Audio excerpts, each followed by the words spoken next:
안녕하십니까. 7분 성공의 한일교회 오계강 목사입니다. 시편 말씀을 읽으시기 전에 이 짧은 영상을 보신다면 시편 말씀을 이해하시는데 큰 도움이 되실 것입니다. 이 시편의 책 제목은 시 모음집이라는 뜻입니다. 시편의 히브리어 말을 보면 찬양의 노래라고 하는 뜻을 가지고 있고, 헬라어 이름을 보면 현악에 맞춘 노래라는 의미를 가지고 있습니다.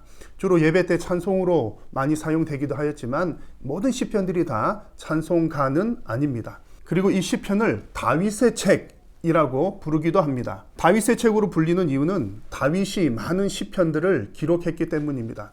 전체 150편의 시편 가운데 다윗이 기록한 내용이 70편 혹은 72편으로 생각을 합니다. 그리고 그 외에 또 여러 사람들에 의해서 시편이 기록되었습니다. 시편 성경을 보면 전체 5권으로 나누어져 있는 것을 발견할 수가 있습니다.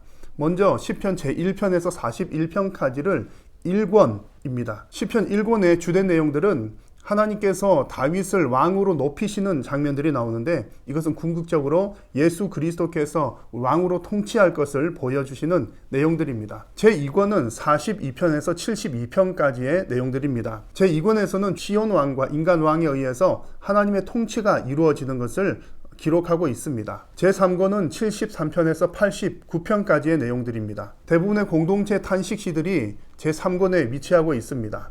또한 다윗 왕국이 몰락하는 장면과 포로기를 연상케 하는 내용들이 이 시편에 기록이 되어 있습니다. 이어서 제4권은 90편에서 106편까지의 내용들입니다. 이 4권에서는 하나님의 우주적인 통치를 강조하는 내용들이 기록이 되어 있습니다. 여호와께서 왕으로 다스리심을 노래하고 있습니다.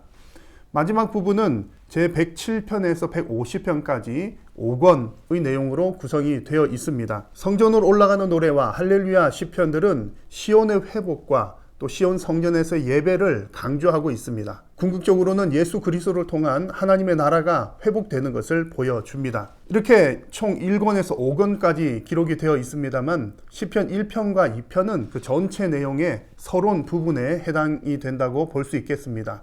그리고 마지막 부분인 146편에서 마지막 150편까지는 할렐루야 시편으로 이 전체 시편의 결론부를 우리에게 잘 보여주고 있습니다. 150편에 해당되는 이 시편들은 그 종류에 따라 몇 가지들로 분류를 할 수가 있습니다. 첫 번째는 찬양시입니다. 창조주 하나님을 찬양하는 내용들이 이 시편에 기록이 되어 있습니다.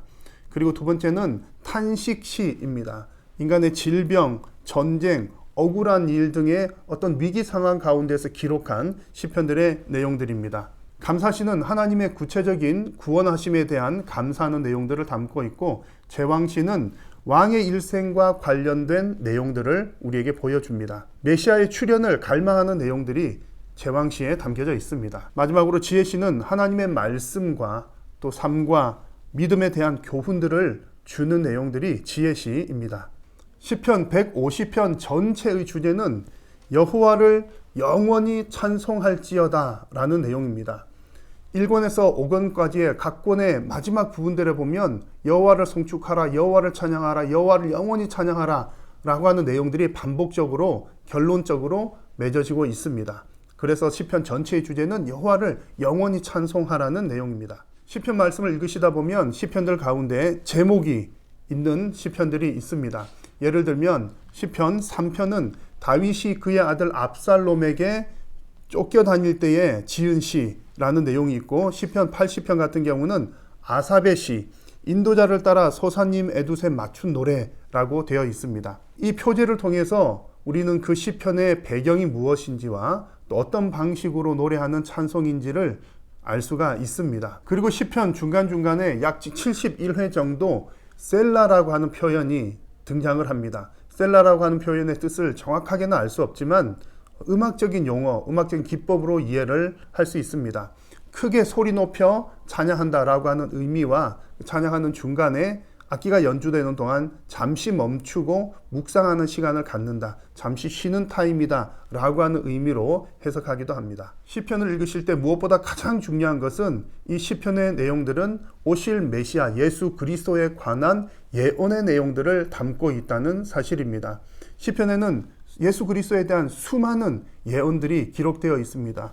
예수님의 탄생, 배반당하심, 순환, 그런 내용들이 구체적으로 기록이 되어 있습니다. 그러므로 시편의 내용은 개인적인 체험을 바탕으로 한 체험서에 해당되지만, 그러나 궁극적으로는 오실 메시아를 기리는 예언의 내용들을 담고 있기 때문에 성령의 감동에 의해 쓰여진 책이다라고 하는 것이 확실합니다. 이런 시편 말씀을 읽으실 때에 이 시편의 내용들이 내 인생에 어떻게 적용되는지를 생각하면서 읽어보신다면 정말 우리 인생의 이야기들과 참으로 비슷하구나 라는 것을 발견하실 수가 있을 것입니다. 뿐만 아니라 그 인생 가운데 찾아오시는 구원자 되시는 예수 그리스도를 만나보실 수 있을 것입니다. 날마다 시편 말씀을 읽고 묵상하시면서 하나님의 은혜를 더 깊이 체험하는 여러분들이 되시기를 소망합니다.